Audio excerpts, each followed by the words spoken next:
कुछ कहानियां ना वक्त के साथ पुरानी नहीं होती, बल्कि और भी ज्यादा डरावनी हो जाती हैं। खास तौर पर कॉलेज के दिनों की कहानियां। तो आज हम मुंबई के एक बहुत ही मशहूर गर्ल्स कॉलेज से जुड़ी एक ऐसी ही कहानी की तह तक चलेंगे। एक ऐसी कहानी जिसने कई लोगों के होश उड़ा दिए थे। चलिए इस कहानी की परतों को एक एक करके खोलते हैं। जरा सोच कर देखिए, एक वीरान अंधेरा क्लासरूम, धूल से भरा एक पुराना ब्लैक बोर्ड, और उस पर चौक अपने आप खिसकने लगे और ये भयानक मैसेज लिख दे। यहीं से उस खौफनाक रात की शुरुआत हुई थी। एक ऐसी रात जिसने दो दोस्तों की दुनिया हमेशा हमेशा के लिए बदल कर रख दी। देखिए, हर शहरी कहानी की ना एक जगह होती है, एक जमीन जहां वो पनपती है। इस कहानी का सेंटर है मुंबई के जुहू इलाके में मौजूद एसएनडीटी गर्ल्स कॉलेज। एक ऐसा कॉलेज जो अपने अंदर एक बहुत गहरा और डरावना राज दबाए हुए हैं। इस कॉलेज का जो डिज़ाइन है ना, वही अपने आप में कहानी को जन्म देता है। यहाँ दो बिल्कुल अलग अलग बिल्डिंग्स हैं। एक तो नई वाली, जहाँ आज भी स्टूडेंट्स की हंसी मजाक और पढ़ाई की आवाज़ें गूंजती रहती हैं, और फिर है दूसरी पुरानी बिल्डिंग जिसे बरसों पहले छोड़ दिया गया था, जो अब सिर्फ खामोशी और डरावनी कहानियों का घर बनकर रह गई है। तो यहाँ फर्क बिल्कुल साफ है ना? एक तरफ है जिंदगी और रोशनी, और दूसरी तरफ है वीराना और अनजाना अंधेरा। पुरानी बिल्डिंग को प्रेतवाधित, मतलब हॉन्टेड माना जाता है, और यही वो जगह है जहां हमारी कहानी असल में खटती है। कॉलेज के स्टूडेंट्स के बीच जो कहानी सबसे ज्यादा मशहूर है वो कुछ ऐसी है। कहते हैं कि रात के करीब 2 बजे एक टीचर की आत्मा उस पुरानी बिल्डिंग में भटकती है, और कभी कभी तो उसकी चीखें पूरी बिल्डिंग में गूंजती हैं। लेकिन देखिए, कोई भी सुनी सुनाई कहानी सिर्फ कहानी ही रहती है, जब तक कोई उसे चुनौती ना दे।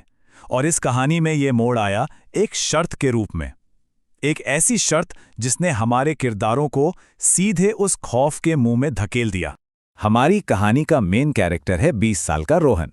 एक ऐसा नौजवान जो भूत प्रेत की बातों को ना बस हंसी में उड़ा देता था, लेकिन उसका यही अविश्वास उसे सीधे खतरे में डालने वाला था। तो हुआ यूं कि जब रोहन ने पहली बार ये कहानी सुनी तो उसने इसका खूब मजाक उड़ाया। इस पर उसके दोस्त ने उसे चैलेंज कर दिया कि अगर इतनी ही हिम्मत है तो वहां एक रात गुजार कर दिखाए। बस रोहन ने फौरन शर्त मान ली और अपने दोस्त विशाल के साथ उस वीरान इमारत में जाने के लिए तैयार हो गया। और अब हम उस रात में चलते हैं, दो दोस्त, हाथ में सिर्फ एक टॉर्च और अपने मजाक पर पूरा भरोसा। वो उस वीरान बिल्डिंग के अंधेरे में उतर रहे थे, इस बात से बिल्कुल अनजान कि आगे उनका सामना किससे होने वाला है। रात के करीबन 1:30 बजे वे पिछले दरवाजे से अंदर घुसे। बिल्डिंग पूरी तरह से खंडर थी। दीवारों पर जंगली झाड़ियां, हर तरफ मकड़ी के जाले और जंग लगे दरवाजों की चर चर की आवाज, और इन सब के बीच एक भारी दम घोंटने वाली खामोशी। और तभी उस खामोशी को एक आवाज ने तोड़ा। एक बंद क्लासरूम के अंदर से किसी महिला के पहाड़े, मतलब टेबल्स पढ़ने की आवाज आने लगी। ऐसा लग रहा था जैसे कोई अदृश्य टीचर बच्चों को पढ़ा रही हो। ये सुनते ही विशाल तो बुरी तरह घबरा गया।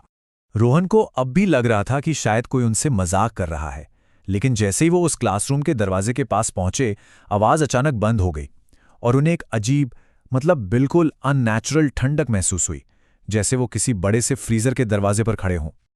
अब तक जो सिर्फ एक अजीब सा एहसास था, वो अब एक भयानक हकीकत में बदलने वाला था। ये कहानी का वो हिस्सा है जहां डर अपनी सारी हदें पार कर जाता है और मजाक एक चीख में बदल जाता है। जैसे ही उन्होंने क्लासरूम का दरवाजा खोला, वही आवाज फिर से गूंजी, लेकिन इस बार उसमें एक जानलेवा गुस्सा था। फिर अचानक एक जोरदार थप्पड़ की गूंज सुनाई दी, और उसके फौरन बाद कई बच्चों के एक साथ रोने की दिल दहला देने वाली आवाज। और फिर उन्होंने वो देखा जिसके लिए वो कभी तैयार नहीं थे। ब्लैकबोर्ड पर रखा चौक हवा में उठा और अपने आप लिखने लगा, मुझे यहां मारा गया था और अब मैं अपना बदला लेना चाहती हूं। ये देखते ही उनके पैरों तले से जमीन खिसक गई।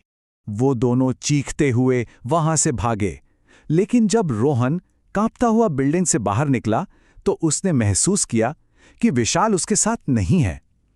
उसने पीछे मुड़कर पहली मंजिल की खिड़की की तरफ देखा, और विशाल वहां था, फंसा हुआ, रोते हुए खिड़की पीट रहा था। रोहन अपने दोस्त को बचाने के लिए हिम्मत जुटाकर वापस अंदर भागा। जब वो उसी क्लासरूम में पहुंचा तो उसने जो देखा वो उसकी यादों में हमेशा के लिए छप गया। विशाल जमीन पर सहमा हुआ बैठा था और उसके सामने एक औरत खड़ी थी।